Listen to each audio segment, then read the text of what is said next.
ஸ்ரீமதி ராமானுஜாய நமக, ஸ்ரீமதி நிகமாத மகாதேசிகாய நமக. இப்போ ஆண்டாள் திருப்பாவை 30 நாளும் 30 திவ்யதேச பெருமாளை பற்றி சொல்லியிருக்கா. எந்தெந்த கோயில் எந்தெந்த பெருமாளை பற்றி சொல்கிறான்னு நம்ம தெரிஞ்சுக்கலாமா? முதல் பாசுரம் மார்கழி திங்கள். அதில் பார்த்தீங்கன்னா நாராயணனே நமக்கே பறி தருவான்னு பரமபதநாதனை பற்றி சொல்லியிருக்கா. ரெண்டாவது வையத்து வாழ்விற்காலில் பார்க்கடலில் பையை துண்ட பரமன் அப்படின்னு ஸ்ரீராப்திநாதன் அழகிய பார்க்கடலில் பள்ளி கொண்டதை பற்றி சொல்லியிருக்கா.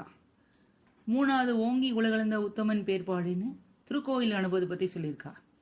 நாலாவது ஆழிமழை கண்ணா, அதில் வந்து பாழியும் துகளுடைய பத்மநாபன் அப்படின்ற வார்த்தை, அதை பற்றி திருவனந்தபுரம் பெருமாளை பற்றி சொல்லியிருக்கா.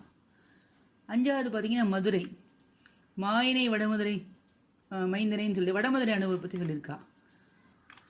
ஒவ்வொரு கோயிலை பற்றி சொல்லிட்டு இருக்கா. அதை பற்றி நம்ம கண்டஸ் அப்படியே பார்த்துன்னு வரலாம். ஆறாவது புள்ளும் சிலமணக்கான், அது வந்து திருவன்வண்டூர், அங்கே இருக்கிற பெருமாளை பற்றி சொல்லியிருக்கா. ஏழாவது கீசகி சென்று அந்த பாசுரத்தில் பார்த்தீங்கன்னா திருவாய்ப்பாடி அனுபவத்தை பற்றி சொல்லியிருக்கா. எட்டாவது கீழ்வானவெல் என்று, அதில் வந்து திருவத்தியூர் அனுபவத்தை பற்றி தேவானை பற்றி சொல்லியிருக்கா. ஒன்பதாவது பாசுரமான தூமணி மாடத்து, அதில் திருக்கடிக்கை பெருமாளை பற்றி சொல்லியிருக்கா. 10வது பாசுரமான நோற்று சுவர்க்கம், அதில் வந்து திருக்காட்கரை பெருமாளை பற்றி சொல்லியிருக்கா. அடுத்தது கற்றுக்கரவை, அதில் வந்து திருமூக்கூர் பெருமாளை பற்றி சொல்லியிருக்கா. 12வது பாசுரமான கணத்திலம் கட்டுரிமை, அதில் பார்த்தீங்கன்னா சித்திரக்கூட அனுபவத்தை பற்றி சொல்லியிருக்கா. அடுத்தது புள்ளின் வாய்க்கின்றானை, அது வந்து திருக்குழந்தை அனுபவம். அடுத்தது உங்கள் புழக்கடை தோட்டத்து வாவிகள், அதில் பார்த்தீங்கன்னா திருவெழுந்தூர் அங்கே இருக்க பெருமாளை பற்றி சொல்லியிருக்கா. அடுத்ததான எல்லை இளங்கை, அதில் 16வது பாசனம் நாயகனாய் நின்ற அந்த பாசத்தில் வந்து திருக்குறுங்குடி அனுபவத்தை பற்றி சொல்லியிருக்கா. 17 அம்பரமே தண்ணீரே, அதில் காழி சீரா விண்ணகரத்தை பற்றி சொல்லியிருக்கா.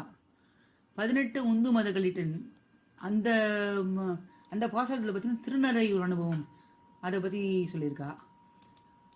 அடுத்தது குத்து விளக்கரிய, அதில் வந்து திருவிழந்தைன்னு சொல்லுவா இல்லையா, அந்த கோயில் அனுபவத்தை பற்றி சொல்லியிருக்கா.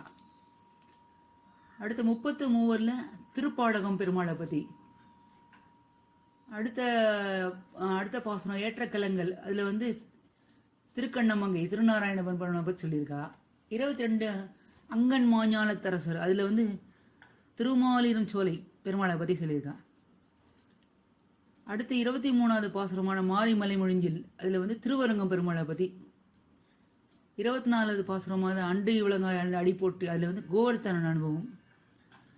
25 ஒருத்தி மகனாய், அதில் வந்து திருக்கண்ணபுரம். 26 மாலை மணி ஒன்றால் ஸ்ரீவில்லிபுத்தூர். 27 கூடாரை வெல்லும், அதில் வந்து திருவேங்கனம். 28 கறவைகள் பின் சென்றவங்க வந்து ஸ்ரீ பிருந்தாவனம்னு விருந்தாவனம் சொல்லுவா, அதை பற்றி. 29 சிற்றஞ்சிறுகாலை, அதில் வந்து துவாரகாபதினா அவங்களுக்கே தெரியும், கிருஷ்ணர் தான், அவரை பற்றி தான். கடைசி பாசுரமான வங்க கடற்கரைந்த, அதில் வந்து ஸ்ரீவில்லிபுத்தூரை பற்றி சொல்லியிருக்கா. நமக்கு தெரிஞ்ச இந்த சின்ன விஷயம் வந்து உங்கள் கூட ஷேர் பண்ணியிருக்கோம். இது நீங்களும் எல்லாருக்கூடயும் ஷேர் பண்ணிக்கோங்க. நீங்கள் ஆண்டாள் திருவடிகளே சரணம்.